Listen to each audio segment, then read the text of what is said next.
देखना, तुझे जरूर कोई ना कोई नौकरी जल्द ही मिल जाएगी। पता नहीं माँ, पर जिस हिसाब से मैं घर के हालात देख पा रहा हूँ, मुझे तो कोई उम्मीद भी नजर नहीं आ रही कि सब ठीक होने वाला है। ऐसे ही पूरा परिवार घर में परेशान आपस में बातचीत कर रहा था। ठीक है तारा, अब तुम सब लोग परेशान मत हो। मैं कल फिर जाकर नौकरी की तलाश करूंगा। ऐसे ही वह रात बीत जाती है।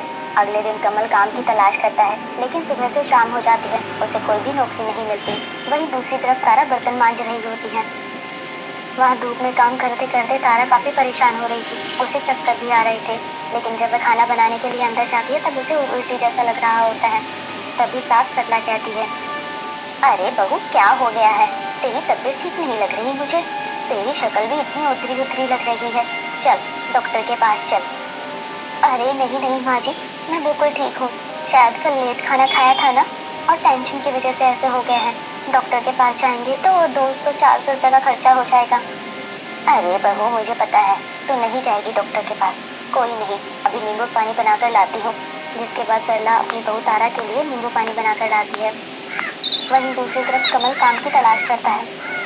हर जगह पूछ लिया, लेकिन कोई भी मुझे नौकरी देने को तैयार नहीं है। अब क्या करूं? तभी कमल का एक दोस्त विनय वहाँ मिलता है। कमल विनय को सब कुछ बता देता है। अरे परेशान मत हो दोस्त, अगर यहाँ नौकरी नहीं मिल रही तो क्या हुआ, हम दूसरे शहर जाकर नौकरी कर सकते हैं ना। आगे परिवार तो तुझे ही देखना पड़ेगा। हाँ, तू ठीक बोल रहा है विनय। दोनों दोस्त आपस में बातें करते हैं, जिसके थोड़ी देर के बाद कमल अपने घर वापस चला जाता है। सुरेश कमल को परेशान देखकर उससे पूछता है, अरे क्या बात है कमल, तुझे आज भी नौकरी नहीं मिली क्या? हाँ पिताजी, इसलिए मैं परेशान हूँ। घर का राशन, आपकी दवाई, सब कुछ देखना है। दोनों बाप बेटे आपस में बातें कर ही रहे थे। इतने में तारा को फिर से उल्टी आने लगती है। वह चक्कर खाकर वहीं बैठ जाती है। जिसके बाद सरला पास में ही रहने वाली बुढ़िया वैद्य को बुलाकर लेकर आती है। जिसके बाद वह वैद्य तारा की नब्ज देखकर बताते हैं, अरे बधाई हो सरला बहन, तुम्हारी बहू पेट से है। तुम दादी बनने वाली हो। अरे सच में? आंटी आप सच कह रहे हो? मैं पापा बनने वाला हूँ? अरे मुझे तो विश्वास ही नहीं हो रहा। सुना? अरे सुना पिताजी आपने? हाँ हाँ, सुन लिया हम सबने भी। और हम दोनों भी तो दादा दादी बनने वाले हैं। अरे सरला, अपनी बहू को लेकर एक बार अस्पताल में भी चेकअप करवाया? हाँ बहन, कल ही जाऊंगी इसको लेकर अस्पताल। पड़ोसन बैठ के जाते ही कमल की खुशी दुख में बदल जाती है। अरे अब तो मुझे और भी ज्यादा अपने परिवार के लिए पैसे कमाने होंगे। अरे मैं तो आप सबको बताना भूल ही गया। माँ, बाबूजी, मुझे यहाँ कोई नौकरी तो मिल नहीं रही है, इसलिए विनय ने मुझे बताया कि दूसरे शहर में एक काम है। उसने मेरे लिए वहाँ बात भी कर रखी है, तो मैं कल जा रहा हूँ। और अब तो मेरा परिवार बढ़ने वाला है। पिताजी की दवाइयाँ, तारा का ख्याल और घर का खाना पीने का खर्चा सो अलग। तो मुझे तो अब शहर जाकर ही नौकरी करनी पड़ेगी ना। अरे बेटा, तू शहर तो चला जाएगा, लेकिन देख हमसे बातें करते रहना और वहाँ जाकर फोन भी करना। मेरे ऐसे टाइम में कमल जी आप मेरे पास नहीं होंगे? अरे चिंता मत करो तारा, मैं हर महीने मिलने आऊँगा। और हाँ, मेरे बिना कमजोर नहीं पड़ना। जी बिल्कुल। और हाँ सुनो, मैं 1 महीने के बाद ही पैसे जमा कर पाऊंगा, तभी भेजूंगा। तब तक तुम रामलाल काका की दुकान से उधार ले आना। मैं उनसे बात कर चुका हूँ, वो तुम्हें उधार सामान दे देंगे और मैं आकर उन्हें उनका कर्ज चुका दूंगा। ऐसे ही वह रात बीत जाती है। अगले दिन कमल अपने माता पिता के पैर छूकर और तारा से मिलकर ट्रेन में बैठकर वहाँ से रवाना हो जाता है। और 2 दिन के बाद वह शहर पहुँच भी जाता है। अरे आखिरकार मैं यहाँ पहुँच गया। शहर में तो मुझे कहीं भी कोई भी काम मिल सकता है। जिसके बाद कमल को एक शॉप के आगे एक बोर्ड दिखाई देता है, जिस पर लिखा हुआ था कि एक लड़के की आवश्यकता है। कमल रोड की उस तरफ जाने लगता है कि तभी ट्रक वाले से टक्कर मारकर चला जाता है, जिससे कमल के सिर में बहुत सारी चोट लग जाती है। जिसके बाद एक भला आदमी गर्भ उसे आकर डॉक्टर के पास ले जाता है। वहाँ उसका चेकअप करवाने के बाद पता चलता है कि उसे मेमोरी लॉस हो चुका है। अरे डॉक्टर, ये आदमी ठीक तो है ना? इसके सर से तो बहुत खून निकल रहा था। अरे देखिए, इनके सर पे बहुत गहरी चोट लगी है। इंसान तो बच गया, वो तो कुदरती बात थी, लेकिन इसका मेमोरी लॉस हो चुका है। शायद इसे अपने परिवार या फिर अपने बारे में कुछ भी याद ना हो, लेकिन इसकी मेमोरी कभी भी लौट सकती है। कर, तुम इस आदमी को अपने साथ अपने घर ले चलो। जैसे ही उसे कुछ याद आएगा, हम इसको इसके घर छोड़ देंगे। तुम ठीक कहती हो। 8 घंटे बाद कमल को होश आता है। वो किसी अनजान घर में होता है। अरे मेरा सर क्यों दुख रहा है इतना? ये कौन सी जगह है? मैं कौन हूँ और कहाँ पर हूँ? अरे भैया, ये लो पानी पी लो। क्या आपको आपका नाम याद है? मेरा नाम? अरे मुझे कुछ याद क्यों नहीं आ रहा है? मैं कौन हूँ, कहाँ से हूँ? मुझे कुछ भी नहीं याद आया। क्या हुआ है मेरे साथ? कमल को पैनिक अटैक आता है, जिसके बाद गर्भ उसे शांत लगाता है, पानी पिलाता है और खाना खिलाने के बाद उसको दवाई देता है। कमल 3-4 हफ्ते तक वहीं रहता है। 3-4 हफ्ते बीतने के बाद भी उसे कुछ याद नहीं आता, जिसके बाद वह उस परिवार पर बोझ नहीं बनना चाहता था। यह सोचकर वह उस घर से निकल जाता है और सड़क पर भटकता रहता है। बहुत परेशान हो रखा था, यही परेशान होकर यहाँ वहाँ घूमता रहता था। जब उसे भूख लगती तो वह किसी न किसी दुकान के पास जाकर वहाँ खाना मांगता था। Craving something yum? कुछ खाना खाने को दे दो, कुछ है आपके पास? अरे चल चल हट, पता नहीं कहाँ कहाँ से आ जाते हैं भिखारी लोग। चलो निकलो यहाँ पर कोई खाना फ्री में नहीं मिलता। ऐसे ही 2 महीने गुजर जाते हैं। वहीं तारा अपने पति के इंतजार में होती है और घर का खर्चा दुकान से चला रही होती है। तब रामलाल।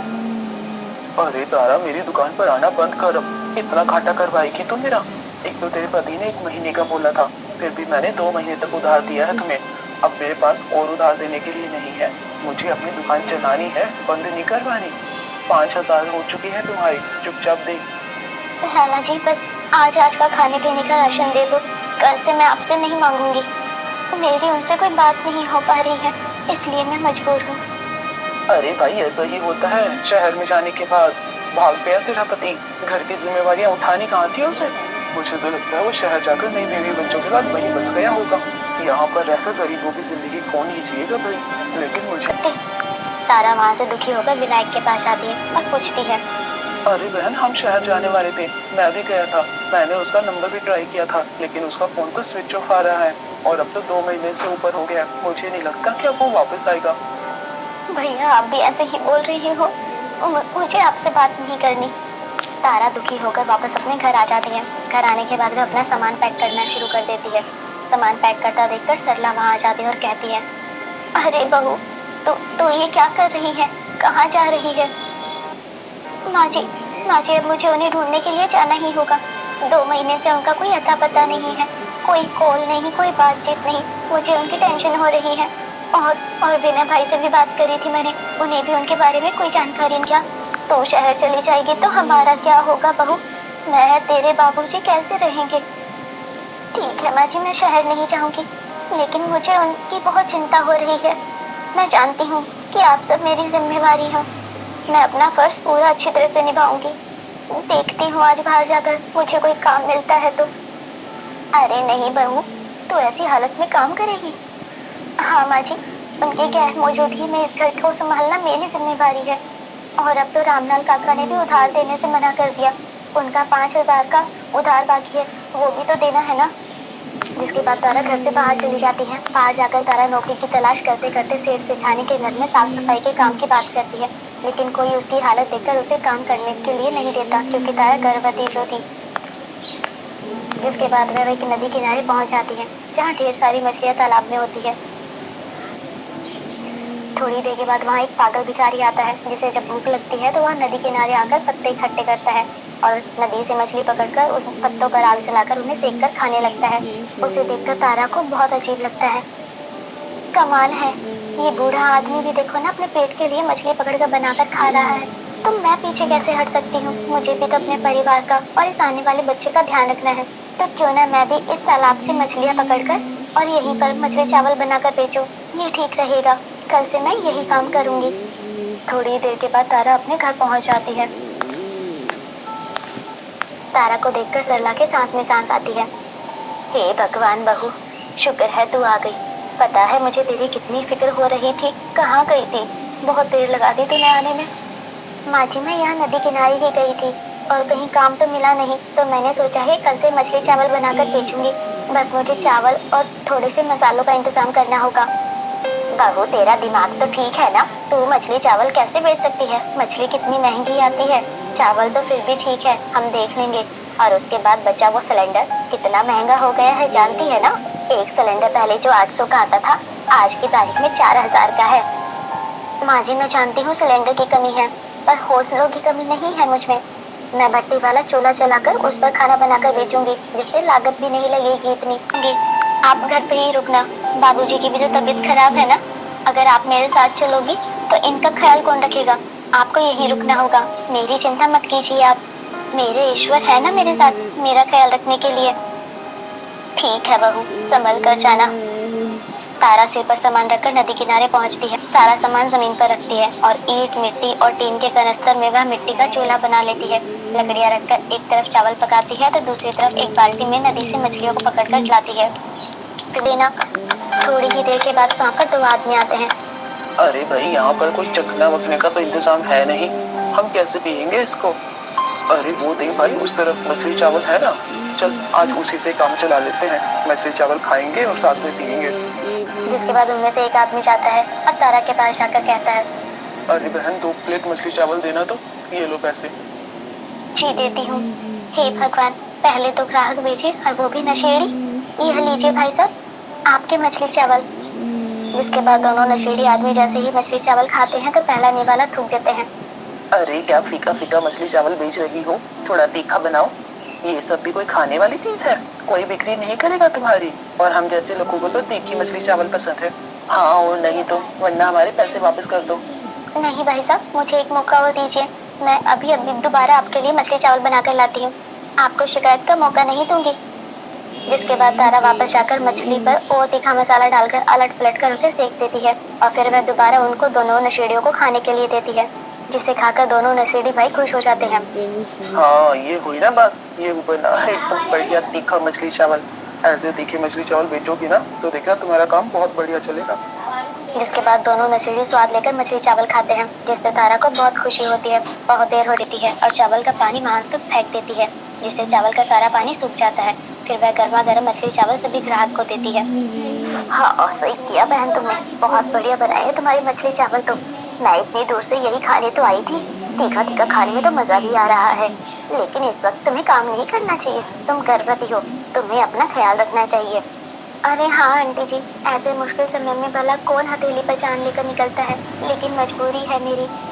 भगवान करे बेटा तुम्हारी सारी परेशानियां जल्द ही खत्म हो जाए। एक काम करो, 2 प्लेट पैक भी कर दो। ऐसे ही दिन प्रतिदिन तारा का काम बढ़िया चलने लगता है। दूर दूर से लोग उसके पास तीखे चावल खाने के लिए आते हैं। ऐसे ही धीरे धीरे बढ़ते काम के साथ तारा की कमाई भी